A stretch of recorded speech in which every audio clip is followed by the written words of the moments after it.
নমস্কার, আশা করি আপনারা সবাই খুব ভালো আছেন। এই ভিডিওতে আপনাদের সামনে তুলে ধরব প্রকৃতির এক নতুন রঙের। হ্যাঁ, শীতের আমেজটা কমতে না কমতেই প্রকৃতি যেন নিজেকে সাজাতে প্রচণ্ড ব্যস্ত হয়ে পড়ে। প্রচুর দিকে, নানান দিকে প্রচুর ফুল এবং তাদের বিভিন্ন রং যেন প্রকৃতিকে এক নতুন সাজে সাজিয়ে উঠতে খুব ব্যস্ত। বিশেষ করে যে ফুলগুলোর কথা বলতে হয় সেগুলো হচ্ছে পলাশ, বৌগেনভেলিয়া, হ্যাঁ, শিমুল ফুলেরও এমন বাহার আমি এর আগে দেখিনি। সে সঙ্গে আরও একটা কালার যেটা এবারে বিশেষ করে আমাদের এই মায়ানগরীতে চোখে পড়লো, সেটা যে হলুদ রঙের পলাশ ফুলের। এই লালের কোলে যে হলুদ পলাশ ফুলগুলো এত সুন্দর একটা ছবি তৈরি করেছে সে বলাই বাহুল্য। বিভিন্ন দিকে বিভিন্ন রকমের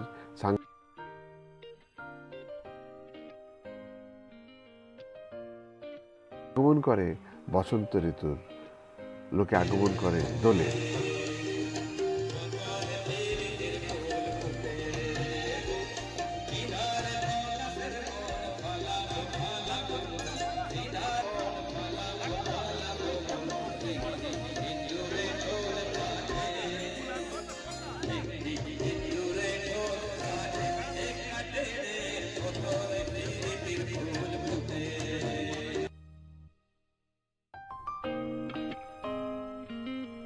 পশ্চিমবঙ্গের পূর্ব সীমান্তেই রয়েছে ঝাড়খণ্ড, এবং সেখানে বেশ কিছু লোক এখানকার মিহিজাম শহরে একত্রিত হয়েছেন পলাশবনি নামক এক সুন্দর জায়গায়, এবং সেখানেই তারা সেলিব্রেট করছেন পলাশ উৎসব। প্রচুর লোকজনের সমাগম হয় এই পলাশবনিতে। তারা একদিন যেন হারিয়ে যেতে চায় নিজেদের মধ্যে, সবকিছুকে ভুলে, সবকিছুকে ফেলে এই আনন্দকে তারা যেন বুকে জড়িয়ে ধরতে চায়। একদিনের জন্য তারা ভুলে যায় তাদের বয়স, তাদের দিনচর্যা, সব কিছু, এবং এই আনন্দের স্মৃতি নিয়েই আরও একটা বছর দিন গোনা। আবার আগামী বছর দোল উৎসব আসবে এবং সেদিনে আবার সেলিব্রেশন হবে। এই আশায় মানুষ বেঁচে আছে এবং বেঁচে থাকা।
এই পলাশ উৎসবে আয়োজন ছিল বিভিন্ন শিল্পী গোষ্ঠীর নাচ, গান, আবৃত্তি, আরও অনেক কিছু।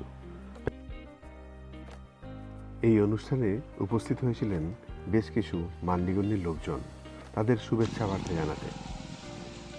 পলাশবনির বিশেষত্ব বলতে যেটা বলা হয় যে এখানে চারিদিকে বিস্তৃত এলাকা জুড়ে শুধু পলাশ গাছ আর পলাশ গাছ, এবং পাশেই রয়েছে ডিভিসির ড্যাম। এবারে যদি বা খুব একটা জলের বাহার দেখলাম না, সেরকম জল নেই, হয়তো জল ছেড়ে দেওয়া হয়েছে, কিন্তু অন্যান্যবার এখানে পুরো জল ভর্তি থাকে। ছোট নৌকা চলাচলেরও ব্যবস্থা করা হয়, লোকজনরা নৌকা পেরিয়ে এসে এই পলাশ উৎসবের আনন্দ নিতে পারেন। এখানে আরও আয়োজন করা হয়েছিল খাবার দাবার। অল্প কিছু পয়সার বিনিময়ে আপনারা মধ্যাহ্ন ভোজনটা এখানে সেরে নিতে পারেন। যারা দূর দূরান্ত থেকে কার বা মোটর বাইক নিয়ে আসেন তাদের জন্য একটা স্ট্যান্ডের ব্যবস্থা করা হয়েছিল।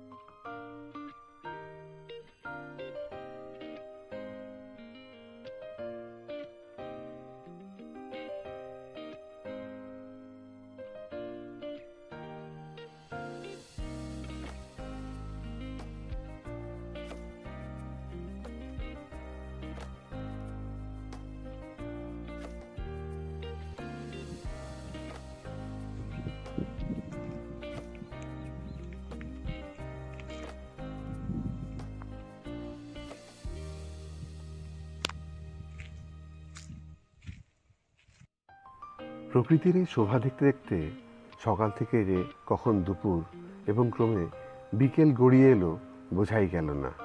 এবারে ফিরে যাবার পালা। ফিরে যেতে হবে নিজ নিজের কাজে কর্মে, ব্যস্ত হয়ে পড়তে হবে আবার নিজ নিজের জীবিকায়। এইটাই তো জীবন। সবাই ভালো থাকবেন। আর আমার এই ব্লগ কেমন লাগলো অবশ্যই কমেন্টে জানাবেন। যদি ভালো লাগে আমার এই চ্যানেলটা সাবস্ক্রাইব করতে ভুলবেন না, লাইক করবেন এবং অন্যদের মাঝে শেয়ার করে দেবেন, যাতে তারাও এই সুন্দর জিনিসটা, সুন্দর ফুলগুলো, সুন্দর সেলিব্রেশনটা দেখতে পান। নমস্কার, দেখা হবে শীঘ্রই আবার নতুন কোনো এক ভিডিওয়ে।